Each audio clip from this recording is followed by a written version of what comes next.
Good evening po, mag-aalas 6 na ng hapon at ito po magluluto tayo ng ganito. Ayan. Ginawa ko po, tinatanggal ko yung mga ulo, tsaka yung mga ganito. So ito po lalagyan natin siya ng gata at haluan natin ng sitaw. So ito na po yung natanggalan natin ng mga ulo at tsaka yung galamay. Ayan. Tinanggal natin. At hindi ko alam kung paano kainin to. Basta tatanggalan ko, no, para mas madali. Ayan, ganito itsura niya. Tapos ito tatanggalin ko.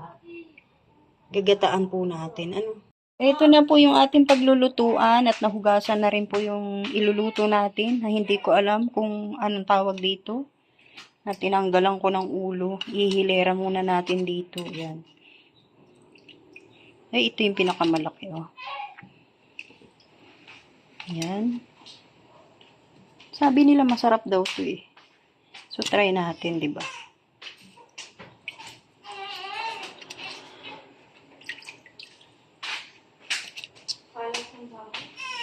Yo, gutom ka na? Ha? Gugutom ka na, no? Nakaabang eh. So, ito na po, nahihilera na natin. Ngayon, lalagyan natin siya ng luya. Habang naiinis-inis si Mayon. Yan, maraming luya. Tapos bawang at sibuyas.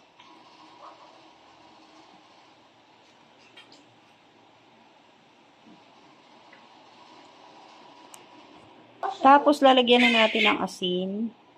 Konti lang na asin. Tapos lagyan na natin ilagay na natin yung pangalawang gata. Ayan na. Tapos isasalang na po natin. So, ito na po, sinalang na natin. At hintayin natin siyang kumulo. Hayaan lang muna natin hanggang sa kumulo. Uy, ayan na, oh, kumukulo na. Tapos, magluluto rin tayo nito. Alamang ba yan? Mag-uukoy tayo. So, ito na po yung pangatlong hugas, no? Hugasan natin. Ayan na, oh. So, patatanggalan lang natin ang tubig. Gagawin natin siyang ukoy. So, ito na, hindi na natin inantay na matanggalan ng tubig. Piniga ko na lang po para mas mabilis, no? Ito na po, hugasan na natin yung sitaw at ihiwain na rin po natin dahil kumukulo na yung sinalang natin. Kumukulo na. Nay, tulungan po kayo ni Mayni. Walang kapag-asa. Yummy yan, nanay. Titikman ko muna. Lagyan mo ng gata. Pangalawang gata nga yan. Mayoni! Mayoni!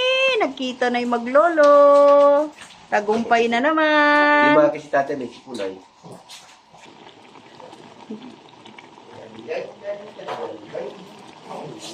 Lasang lasang hipon.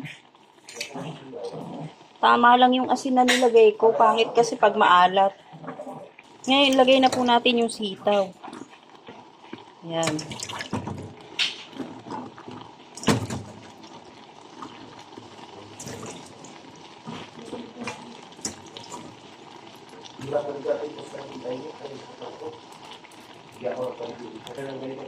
Hindi yung pati yung lima yung hinangat mo. Tapos, ngayon, tatakpan muna natin. At hayaan pa na yun natin na kumulo para maluto yung gulay. Ngayon, habang inaantay natin maluto yung sinalang natin, magtitimpla muna tayo ng pang-ukoy natin. So, ito mayroon na tayong harina. Tignan na natin. Uy, ayan na. Yun naman, ilalagay na natin yung unang gata. Ayan. Tapos, ilagyan na natin ng pampalasa. Ayan, hindi masyadong marami. Tapos, lagyan natin paminta.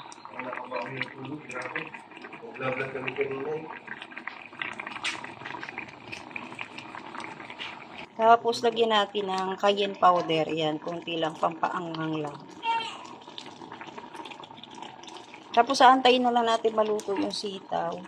Okay na po yan, luto na po yan. Uy, okay na, luto na. Tatanggalin na natin sa kalan.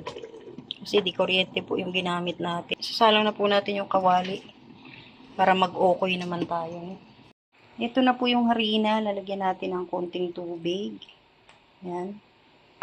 Hindi ko alam kung gaano karami yung harina. Yan. Basta tinansya ko na lang po ito. Matigas pa. Kulang sa tubig. Dagdagan natin.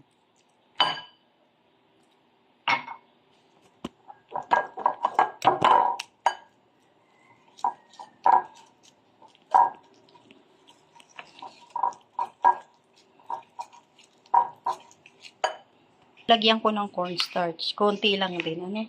Yan. Tansyahan lang po ito, tansyahan lang, no? Yan, dumipende po tayo sa dami nito, no? Kaya ito lang po yung ginawa natin. Tapos, lagyan natin ng isang perasong itlog. Ayan. Haluin natin.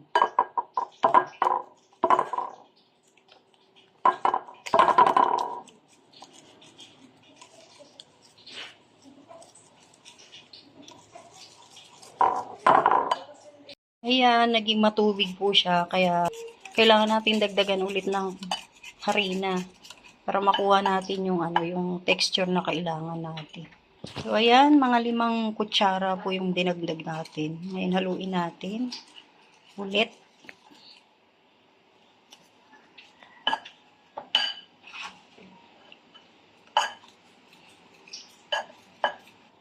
Ayan, eto na po, nakuha na po natin yung kailangan nating texture. So, ngayon, lalagyan natin siya ng bawang at sibuyas. Tapos, hahaluin natin para mabango yan. May bawang at sibuyas. Tapos, lalagyan natin ng asin. Hindi masyadong madami. Yan. Tapos, lagyan natin pampalasa. Yan.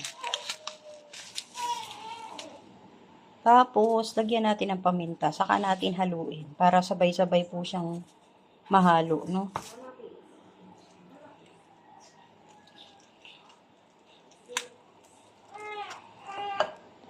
Ito na, nahalo na natin yung dapat nating haluin. Ilalagay na po natin yung gagawin nating okoy. Lagay na natin.